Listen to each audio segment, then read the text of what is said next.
CM Revanth Reddy KCR ఫ్యామిలీపై interesting comments చేశారు. ఇప్పటివరకు జైలుకు వెళ్లొచ్చిన వారు చాలా మంది ముఖ్యమంత్రులు అయ్యారు కాబట్టి తాను కూడా జైలుకు వెళ్లాలని మాజీ మంత్రి కేటీఆర్ తహతహలాడుతున్నాడని రేవంత్ అన్నారు. ఇలా జైలుకు వెళ్లిన వారు సీఎం అయ్యేదుంటే ముందుగా కేసీఆర్ కూతురు కవిత సీఎం అవుతారంటూ కవితకు జై కొట్టారు సీఎం రేవంత్. ఇది విన్న గులాబీ శ్రేణులు, కేటీఆర్ అభిమానులు జీర్ణించుకోలేకపోతున్నారు. కేసీఆర్ కుటుంబంలో సీఎం పదవి కోసం పోటీ ఎక్కువగా ఉందని రేవంత్ అన్నారు. జైలుకు వెళ్లిన తన చెల్లి ఎక్కడ ముందుగా సీఎం అవుతుందోనన్న భయం కేటీఆర్ కు పట్టుకుందని ఎద్దేవా చేశారు. జైలుకు వెళ్లిన వారు సీఎం అవుతారని కేటీఆర్ బలంగా నమ్ముతున్నాడు. అందువల్లే ఎప్పుడెప్పుడు జైలుకు వెళ్దామని కేటీఆర్ ఎదురు చూస్తున్నాడని సీఎం రేవంత్ అన్నారు. ప్రస్తుతం అదానీ గ్రూప్ నుండి తెలంగాణ ప్రభుత్వం నిధులు అందుకుందంటూ జరుగుతున్న ప్రచారంపై రేవంత్ స్పందించారు.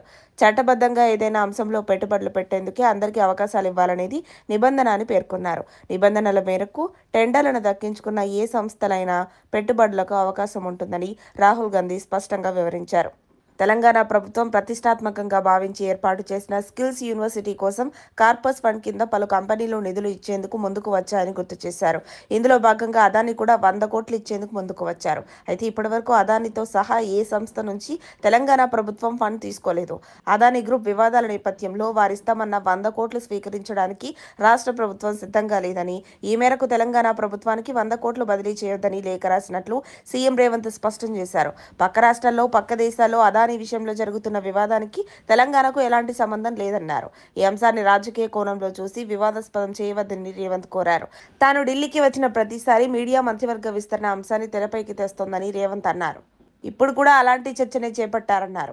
కానీ ఇప్పుడు తాను ఢిల్లీకి వచ్చింది స్పీకర్ ఓం బిర్లా కూతురు వివాహానికి హాజరు కావడానికేనని, ఈ పర్యటనకు రాజకీయ ప్రాధాన్యత లేదన్నారు. గత 10 ఏళ్లుగా తెలంగాణకు తీవ్ర నష్టం జరిగింది. కేంద్రం నుంచి నిధులు తెచ్చుకోవడం మన హక్కు అని సీఎం రేవంత్ అన్నారు.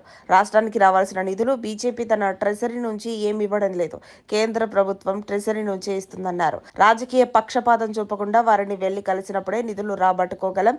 ఇందుకోసం ఎన్నిసార్లైనా ఢిల్లీ వెళ్తారని సీఎం రేవంత్ స్పష్టం చేశారు. మరిన్ని అప్డేట్స్ కోసం మా కాయ్ టీవీని సబ్స్క్రైబ్ చేసుకోండి. మా వీడియో కనుక మీకు నచ్చినట్లయితే లైక్ చేయండి, షేర్ చేయండి. మీ విలువైన అభిప్రాయాలను కామెంట్ బాక్స్లో తెలియజేయండి.